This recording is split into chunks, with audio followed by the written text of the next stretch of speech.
우리가 할 수 있는 최고의 기쁨의 순간이 감사의 순간이라 여겨집니다. 감사할 때가 가장 행복하지 않아요?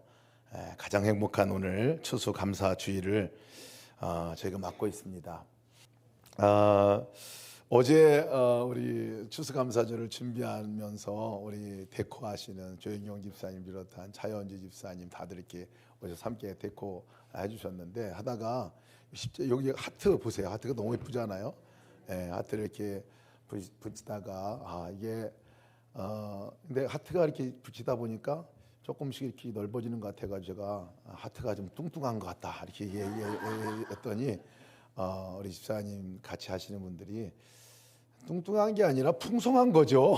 얘기하시더라고요. 그 말이 맞다. 풍성한 사랑, 풍성한 사랑. 오늘 우리가 추수감사절로 함께 보내는데 우리 삶 가운데 정말 풍성한 하나님의 사랑이 한 번도 멈추지 않고 계속 우리 안에 부어졌음을 기억하게 됩니다. 풍성한 사랑을 우리에게 허락하시고 은혜를 늘 베풀어 주신 그 하나님께 우리가 다시 한번 감사의 박수 함께 올려드리겠습니다. 감사합니다.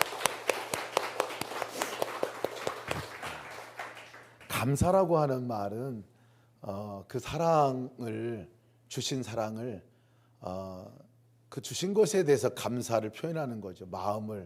고마움을 표현하는 게 감사죠.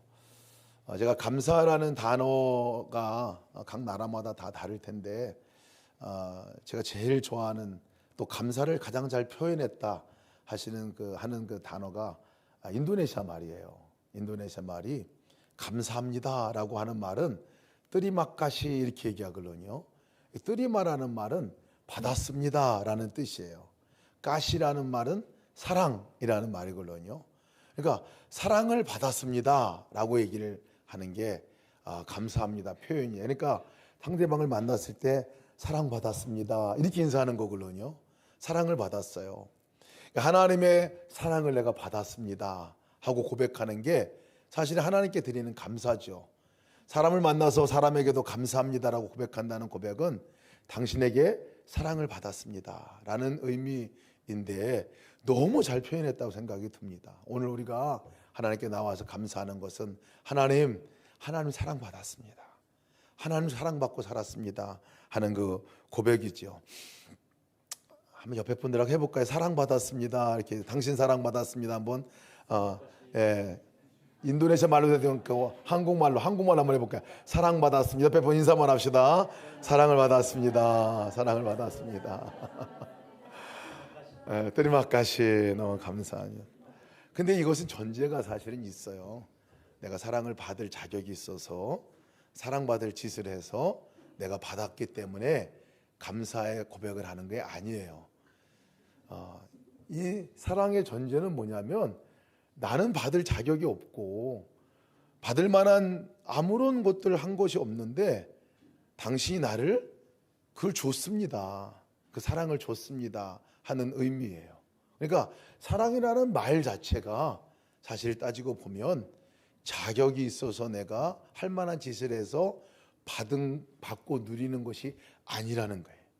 사랑은 원래부터 사실은 받을 자격이 안 되는데 그것을 누군가가 나에게 준 거예요. 사랑을 받을 자격이 안 되는데 하나님이 나에게 그것을 주었어요. 주님을 만날 만한 아무런 자격도 되지 않는 사람인데 찾아와 주셨어요.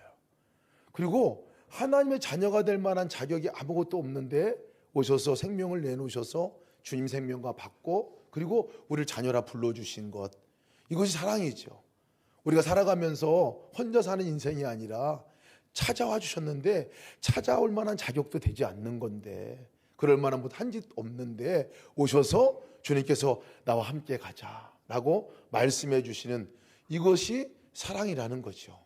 다른 표현으로 말하면 은혜라고 말합니다. 은혜. 그래서 은혜와 사랑은 동일어예요. 같은 말입니다. 은혜와 사랑은 같은 말이죠. 우리가 그 은혜로 말미암아 구원을 얻었나니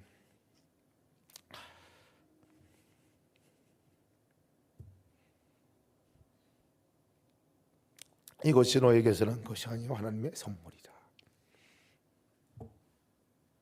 자격이 있어가지고 하는 거면 은혜라고 말하지도 않고 사랑이라 말하지 않습니다. 하나님이 우리를 사랑한다고 하는 것은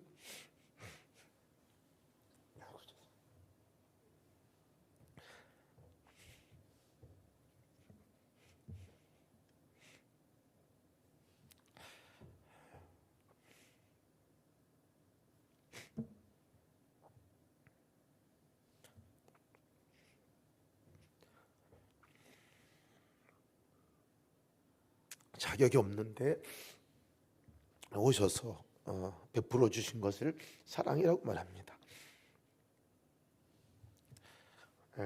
근데 참 오랫동안 저는 이 사랑에 대해서 오해를 많이 하고 살았어요. 하나님의 사랑에 관한 부분들을 얘기할 때 항상 뭘 잘해야, 내가 뭘 많이 해야 이렇게 그래 받을 만한 자격이 있어야 사랑하는 거지. 뭐 사랑받을 짓을 해야 뭐 사랑을 받는 거지. 교회를 그렇게 오래 다니고서도 사실 그런 기준으로다가 사랑을 이해를 했습니다. 왜냐하면 제가 경험한 사랑, 또 제가 하는 사랑은 다 뭔가 사랑할 짓을 하면 사랑하고 그럴 만한 조건이 되면 사랑하는 것이 제 사랑 방법이기 때문에 그랬습니다.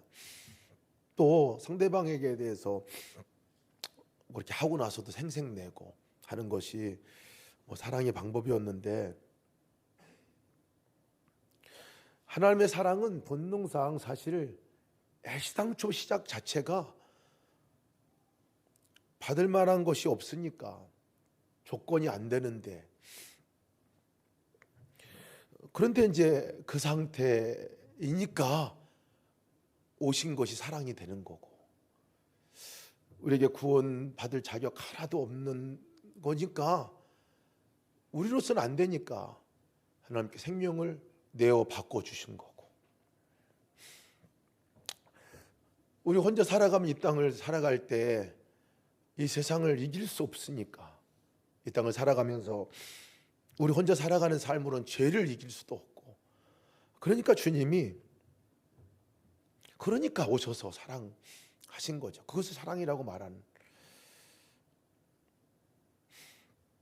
어찌 보면 실패하고 뭐 실수하고 가장 사랑받을 만한 짓 안 하고 있을 때가 그 사랑을 가장 크게 느낄 때가 아닐까 싶습니다.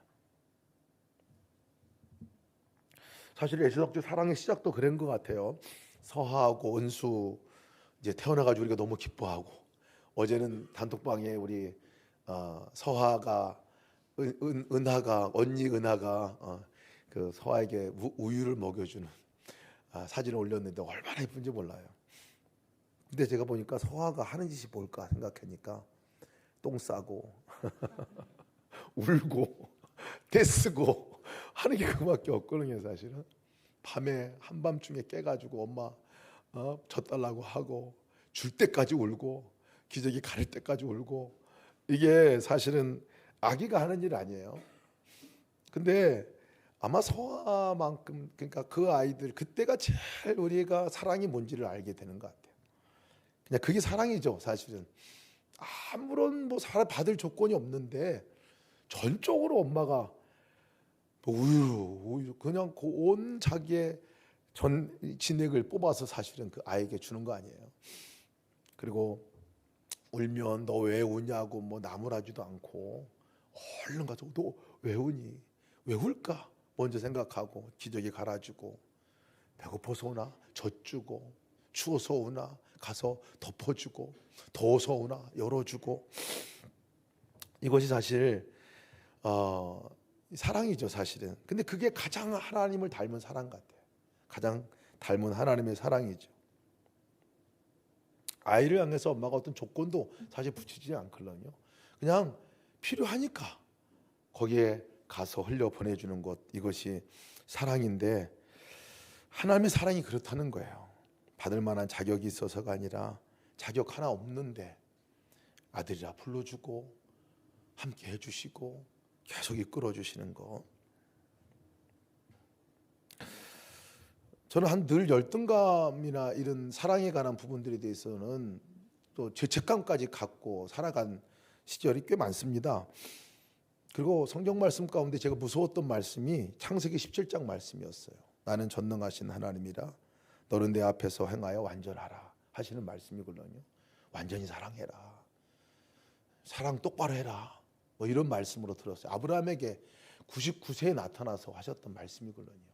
어떻게 보면 유언과 같은 말씀인데 나는 전능하신 하나님이다. 이것도 사실 무서웠어요. 하나님 능력이 하나님인 것은 알지만 하나님의 속성을 하나님이 어떤 분인가에 대해서 오해를 많이 한 거죠. 전능한 하나님 그러면 힘이 있고 능력이 있는 건 알겠는데 이상하게 저의 아버지하고 이렇게 크로스가 돼서 무서운 하나님과 같이 정말 뭔가 안 하면 정말 야단 엄청 맞을 것 같은 하나님으로 늘 이해를 그렇게 이상하게 자연적으로 그렇게 됐어요. 어렸을 때부터. 그리고 행위 완전하여 온전해라.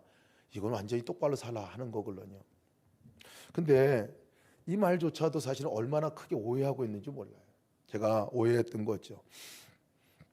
전능하신 하나님이다라는 단어 자체가 사실은 능력의 하나님이고 정말 우리 삶 가운데를 지키시고 보호하신 하나님의 그 의미도 들어있지만 엘 샤다이 하나님이거든요.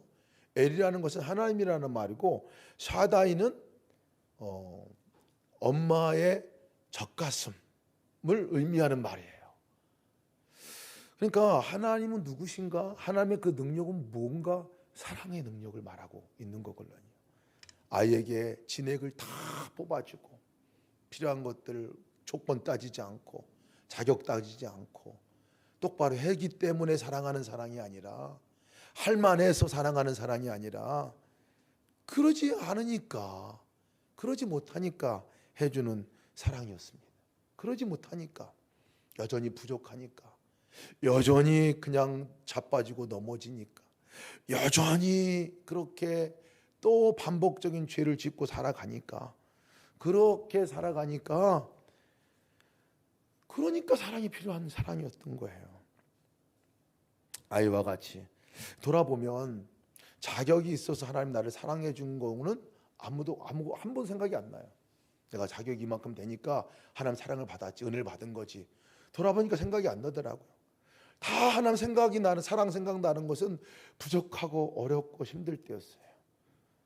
정말 탈진해가지고 어디를 도망가고 싶고 나는 이거밖에 안 되나 비참하게 그냥 절망하고 기도실에 앉아가 기도할 때 그때 하나님께서 말씀하신 말씀 인조유듬이 나와 너는 내 기쁨이야. 나와 함께 기뻐하고 나와 함께 놀자. 이 말씀을 드릴 때가 가장 비참할 때였거든요.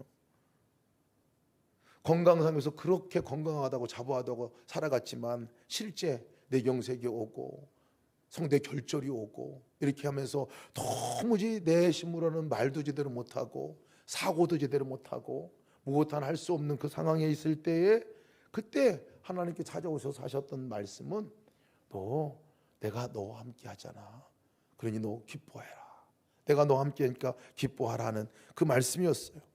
돌아보면 무엇 잘나가지고 하나님 사랑받은 거 그건 사랑이라고 말할 수 없는 것 같아요.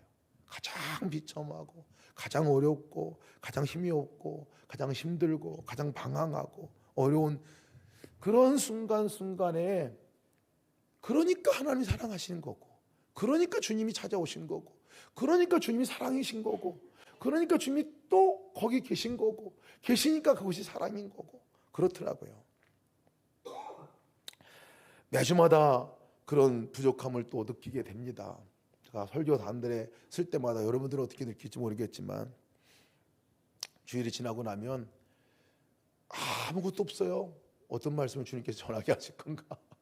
왜냐하면 저로부터 나오는 게 아무것도 없는 걸 알기 때문에 아무것도 없어요. 그래서 하나님께 기도하고 또 나가보면 어느 순간인가 쑥 하나님 말씀이 들어와 있고 쑥 그 말씀이 또 안에 열매가 되어지고 쑥 들어온 말씀이 전해지게 되고 어찌 보면 매번 매 순간에 그런 삶을 살아가는 것 같아요. 만약에 제가 한 거라면 그거는 하나님의 사랑이라고 말할 수 없을 것 같아요. 근데 다 하나님이 아닌 것이 없는 것을 고백하게 됩니다. 또 하나의 제가 오해가 있는 것이 뭐냐면 내가 그렇게 사랑하려고 애썼다는 거예요. 왜냐하면 명령이니까, 하나님의 명령이니까. 사랑 그러면 정말 사랑을 열심히 해야 되겠다. 어렸을 때부터 들었던 말씀이기 때문에요. 사랑 한번 해보려고 안 한 사람은 없는 것 같아요. 저도 뭐 엄청 노력을 많이 했거든요. 노력할 때마다 늘 경험되어지는 것은 사랑해야지 하고 하는데 사랑이 하다가 말게 되는 게 너무 많다는 거예요. 실망하는 저의 모습이 너무 많게 돼요. 에이, 그렇지. 그러다가 내가 그렇지 뭐. 나도 하나 건사하기 어려운데 뭐 또 무슨 또 사랑. 그러다가 또 말씀드리면 또 사랑하라, 또 사랑해야지 하고 다 나가서 미워하는 거 안 하려고 해보고 막 그냥 사랑하려고 애써보고 찾아가 보기도 하고 뭐 이렇게 하는데요. 잘 안 되는 저의 모습을 보면서 나는 안 되는 건가? 이런 마음도 항상 들게 됩니다. 죄책감까지도 갖게 될 때가 많아요. 그 사랑이라는 말을 듣게 되면 저 스스로도 귀뚱으로 듣는다 그러죠. 흘려보낼 때가 많아요. 왜? 하다가 실패가 너무 많아.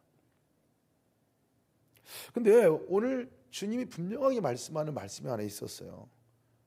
성경에서 말하는 사랑은 그런 사랑을 하는 거 아니야 하는 말씀이었어요.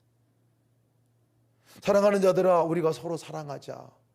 사랑은 하나님께 속한 것이니 라는 오늘 본문의 말씀도 그 사랑하라는 사랑이 내 수준에서 하는 그 사랑하라고 하는 말씀이 아니더라고요. 나로부터 나오는 그런 종류의 사랑 말고 하는 것을 말씀하고 있습니다.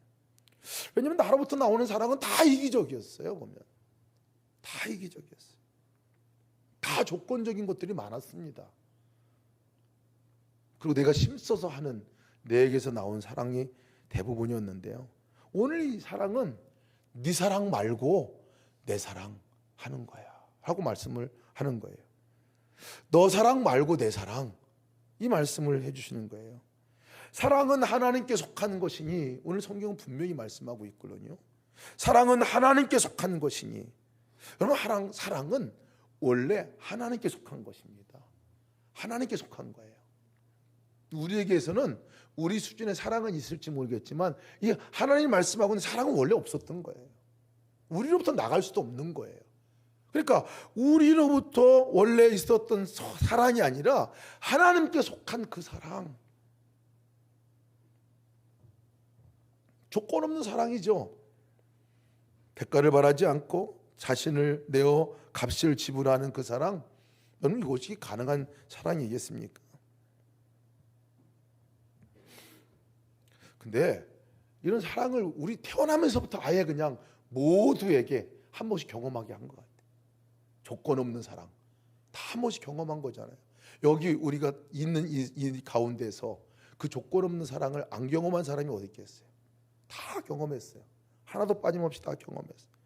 또 엄마들은 그 조건 없는 사랑을 원하건 원치 않고 간에 그 사랑의 자리에 서서 그 사랑을 베풀었어요. 이미 선 경험이 있겠죠. 그래서 사랑에 관한 그런 모델을 주님께서 보여주셨는데 할 수 있다는 거예요. 그 사랑이 이루어질 수 있다는 것은 우리가 이미 경험해 본 바 있죠.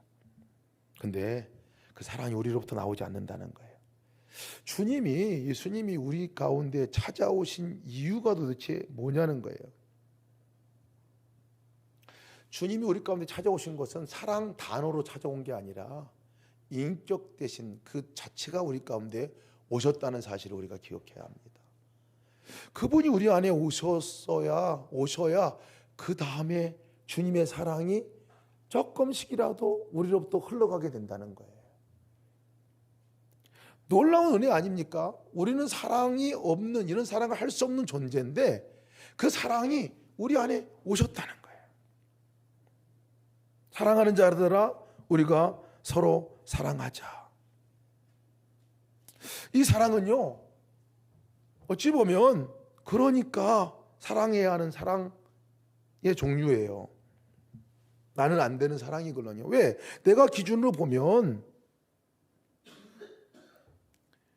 사랑할 만하지 못해. 이분들은, 내가 만나는 사람들은 사랑할 짓을 안 해. 사랑하고 싶지도 않아. 어떤 때는요, 오히려 사랑이 아니라 오히려 미움, 막 저주를 퍼부어도 신통치 않은 삶을 우리가 직면하고 살아가거든요. 그래서 우리가 사랑을 하지 못하는 이유가 그런 거 보니까 사랑 못하는 거예요. 사랑을 했으면 좀 바뀌어지고 뭔가 반응이라도 와야 되는데, 고맙다고 해야 되는데 그렇게 반응도 내가 기도한 대로 안 돼요. 근데 우리가 이 시점을 잘 봐야 됩니다. 그 상황은 그냥 우리 수준으로 사랑할 수 없는 상황이라는 것을 그냥 거기서 말할 수 있어요.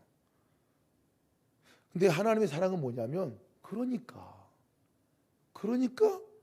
거기가 시작이야 하고 말씀하는 거죠. 그러니까 사랑받을 만하지 못하니까 그러니까 거기가 사랑할 때인 거죠. 그러니까 거기에 사랑이 필요한 거예요. 어떻게 저럴 수가 있지? 어떻게 저렇게 반응? 어떻게 저렇게 살지? 어떻게 저렇게 하지? 라고 얘기하는 얘기가 우리가 그냥 하는 우리 수준의 사랑의 방법이고 얘기일 수 있는데요. 근데 예수님의 사랑 방법은 그게 아니라 그러니까 거기 사랑이 필요한 거예요. 험한 말을 해대고 갑질을 해대고 내 마음을 후벼 파고 자기 생각만 하고 다른 사람 생각 요만큼도 안 하고 실망만 안겨주고 말도 안 들으니까 전문용어로 싸가지 없이 구니까 사랑해도 몰라보고 자기만 잘났다고 막 그냥 건방 떨고 막 이렇게 하고, 우리가 생각해 보면요 누구도 사랑할 만한 자격이 없어요 사실은. 그 보면 우리 수준으로 기준으로 보면. 근데 주님은 하시는 말씀이, 주님의 사랑법은 그러니까 사랑이 거기 필요한 거죠. 그러니까 주님의 사랑이 그렇게 사랑했던 거예요. 그러니까 안 되니까 주님의 사랑이 필요한 거죠.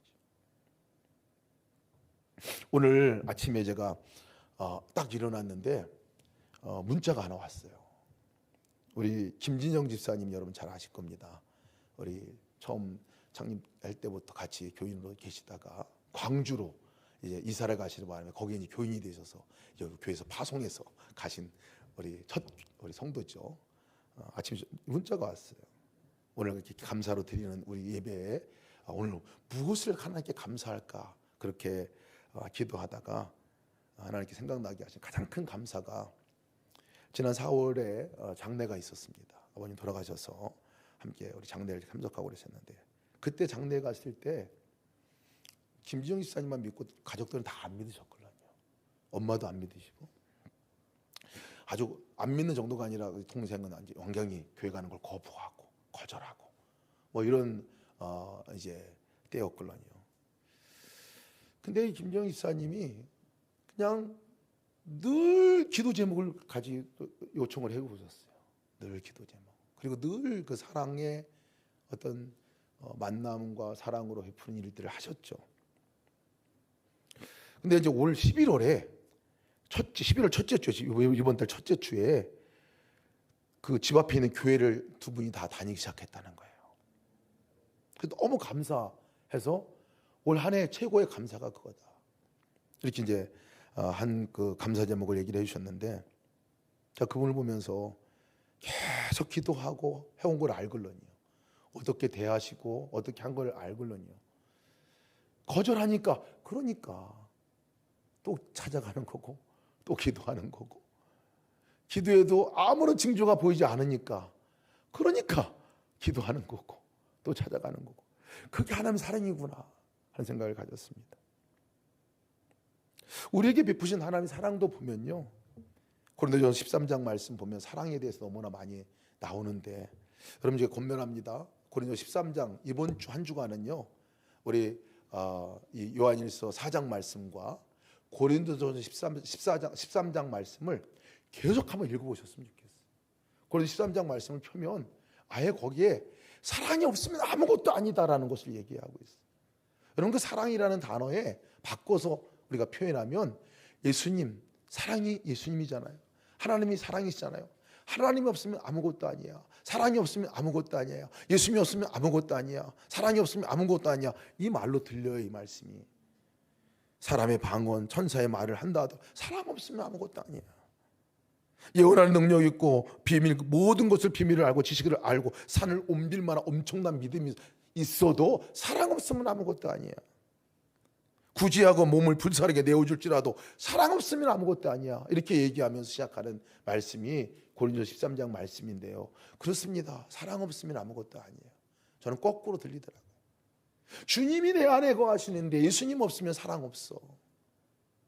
사랑 없으면 예수님 없는 거야. 예수님 없으면 사랑 없는 거야. 내 안에 예수님 계시지 않으면 사랑 없는 거야. 내 안에 하나님 없으면 사랑 없는 거야. 이런 말로 이렇게 겹쳐서 들리더라고요. 근데 이 사랑에 대해서 얘기할 때 첫 번째 사랑이 뭔가에 대해서 얘기를 할 때요, 사랑은 오래 참고, 이렇게 얘기하세요. 사랑은 오래 참고. 근데 오래 참고 이 얘기를 들어보니까 마치 그러니까 내가 참는 거야, 이런 말로 들어요. 하나님이 여러분 사랑이라고 말하시는 이유가 뭐예요? 하나님 왜 사랑이신가요? 내가 속을 엄청 속이으니까, 오래 참으시니까 사랑인 거죠. 그렇게 반복적인 죄를 또 반복해서 기도하고 또 용서해달라고 기도하고 또 반복해서 마치 정말 개가 토한 것을 다시 먹는 일을 계속 반복하는 것 같은데, 그 정도면 사실 주님 떠나야 하고, 그 정도면 너 이제 호적 파야 되는데 주님께서 한 번도 그러지 않고 여전히 그 자리에서 계신 거예요. 여전히 참아주고 계신 거예요. 여전히 우리를 참아주시고 기다리고 계신 거거든요. 이것을 사랑이다라고 말씀하고 있는 거예요. 함께 와 계신데도 불구하고, 그렇게 처음부터 와주시고 함께 계신데도 불구하고 아는 체도 안 하고 본 체도 안 하고 무시하고 거절하고 물어보지도 않고 투명인과 취급하고, 그렇게 오랫동안 살아왔어도 주님께서 한 번도 우리를 모른다고 떠나지 않고 그 자리에 여전히 계시잖아요. 그러니까 내가 있는 거야. 그러니까 내가 있는 거야. 언제까지? 알아볼 때까지. 알아볼 때까지. 예수 이름 부를 때까지. 오래 참는 거, 이것이 사랑이라고 말하는 것은 주님이 그러시기 때문에 그렇어요. 근데 우리가 여기서 하나 더 분명하게 여겨야 될 것은 뭐냐면요, 그 주님의 사랑이 거기서 끝나지 않는다는 거예요. 그 주님의 사랑이 내 안에 오셨어요. 그리고 내 안에 오셔서 그 주님이 나의 삶에 사랑의 삶으로 살아가도록 하게 하신다는 거예요. 어떻게 우리가 하나님의 사랑을 따라 나갈 수 있겠습니까? 근데 주님이 오셨잖아요. 찾아오셔서, 그러니까 네가 참아야 되는 거야. 그러니까 네가 참을 수 있는 거야. 내가 여기 와 있으니까 너는 사랑할 수 있는 거야. 너는 나같이 참을 수 있는 거야 라고 말씀하시는 거예요. 사랑하는 자들아, 우리가 서로 사랑하자. 사랑은 하나님께 속한 것이니, 기다려주는 거죠. 기다려주는 사랑, 포기하지 않는 사랑입니다. 몇 번 하다가 끝나는 그런 사랑이 아니라, 사랑하는데도 표가 나지 않기 때문에 실망하고 주저앉는 그런 사랑이 아니라, 주님이 우리에게 그러하셨듯이 또 참고 또 기다려주고 또 다시 포기하지 않고 그 옆에 서 있어 주는 거, 들어주는 거, 말해주는 거, 다시 그 필요가 뭔지를 다시 돌아보는 거, 이것이 하나님의 사랑이고, 그 사랑이 나에게서 계속해서 다시 재현되고 반복될 것이라고 오늘 성경은 말씀하고 있습니다. 12절 말씀이에요. 어느 때나 하나님을 본 사람이 없으되 만일 우리가 서로 사랑하면 하나님이 우리 안에 거하시고 그의 사랑이 우리 안에 온전히 이루어지느니라. 하나님의 사랑이 온전해진다는 거예요. 하나님의 사랑이 완성된다는 거예요. 언제? 내 안에 거하시는 그 사랑이신 하나님이, 내가 그분을 바라보고 내가 그분께 어떻게 사랑할까요? 물어보고, 내가 어떻게 말할까요? 물어보고, 내 입에서 하나님의 말이 한마디라도 나가면, 내 입에서 오래 참으시는 그 하나님의 사랑이 한 번이라도 표현이 되어지면, 또 기다리고 또 기다리고 용서하고 포기하지 않고 내가 그 자리에 계속 서 있는 그 주님과 함께 그 자리에 서 있으면 하나님의 사랑이 이루어진다는 거예요. 하나님의 사랑이 나를 통해서 완전해진다는 거예요. 우리 가정 안에 이미 사랑이 없는 게 아니에요. 하나님의 사랑이 문턱까지 와 있어요. 이미 안에 그냥 와 있어요. 그 사랑이 와 있어요. 존재하고 있어요. 도무지 우리가 할 수 없는 그 사랑이 이미 와 있거든요. 언제 완성되어지냐는 거예요. 언제 완전해지냐는 거예요. 내가 그 사랑의 통로가 될 때, 주님이 내 안에 분명히 임재하신 그 주님이 나를 통해서 주님 여기 계시군요. 주님 어떻게 사랑할까요? 어떻게 할까요? 이런 고백과 함께 내 삶 가운데 주님의 성품이, 주님의 그 사랑이 조금이라도 흘러가면 그 자리가 사랑의 완성이 된 자리가 된다는 것입니다. 우리의 힘으로요? 아니라는 거예요. 성령이 너희 안에 거하시니, 사랑이 너희 안에 거하시니, 사랑이 이미 너희 안에 있으니 그 사랑의 완성은 너를 통해서 이루어질 건데, 그 육체적인 삶을 통해서가 아니라 하나님과 연합되어질 때, 그 사랑과 내가 연합되어질 때, 적어도 주님이 나에게 어떻게 사랑했는지가 기억나고, 어떻게 나를 오래 참으셨는가 기억나고, 그 분이 내 안에 거하셔서 지금 나를 통해서 그 일을 다시 재현하기를 원하시는 그것만 생각해도요, 우리 안에 사랑의 완성이 이루어지게 될 줄을 믿습니다. 이미 우리는 완성된 사랑을 경험한 사람들이에요. 여러분들을 통해서 하나님의 사랑이 완성되기를 주님으로 축복합니다. 그럴 때 사실 나오는 말이 있어요. 그 사랑이 있는 것이 경험되어질 때 나오는 말이 뜨리막갓입니다. 뜨리막갓이 감사합니다. 이 말이에요. 감사합니다. 고백이 나오잖아요. 감사합니다. 하나님 감사합니다. 이 고백이 있는 자리를 우리는 천국이라고 말합니다. 감사합니다. 고백이 있을 때, 사랑의 통로가 돼서 나를 통해서 흘러갈 때 그것을 받는 사람이 사랑을 받았어요 라고 고백할 거예요. 감사합니다라고 고백할 것이요. 그것은 그 순간에 천국이 되는 것이죠. 여러분, 오늘 아까 제가 다시 말씀드렸지만 우리의 첫 번째 놀라운 그 사랑을 경험케 해준 분들이 계세요. 오늘 추수감사절을 우리가 맞이해서 사랑을 받았습니다 하는 고백을 누구한테 여러분 먼저 해주기를 원하십니까? 하나님께 이미 우리가 했지만 하나님께 사랑하고 사람에게도 부모님께 하시기 바랍니다. 오늘 부모님께 기억하면서 사랑을 받았어요. 오늘 찾아서 꼭 얘기하세요. 전화로 얘기하더니 돌아가신 분들은 기도로 얘기하세요. 사랑받았어요. 그럼 부모님들이 오해할 수도 있어요. 얘가 죽을 날이 가까워서 그러나, 이게 뭐 어떤 날 이렇게 하실지 모르겠는데, 여러분 꼭 고백하세요. 사랑받았습니다. 또 여러분 사랑받은 것들 있잖아요. 이 땅에 사랑받은 그것들도 고백하세요. 사랑받았습니다. 감사합니다. 그런 사람들에게 고백하시기 바랍니다. 그리고 여러분들을 통해서, 우리를 통해서 세상이 감사하다고 말할 거예요. 이제는 여러분들의 가족들이 감사하다고 말할 거예요. 사랑받았습니다 라고 말할 거예요. 여러분들의 가족들이, 아이들이, 부모님들이, 또 형제들이 사랑받았어요 고백할 날이 올 겁니다. 그날을 우리가 함께 기다리고 또 그 사랑의 통로가 되시기를 주님의 이름으로 축복합니다.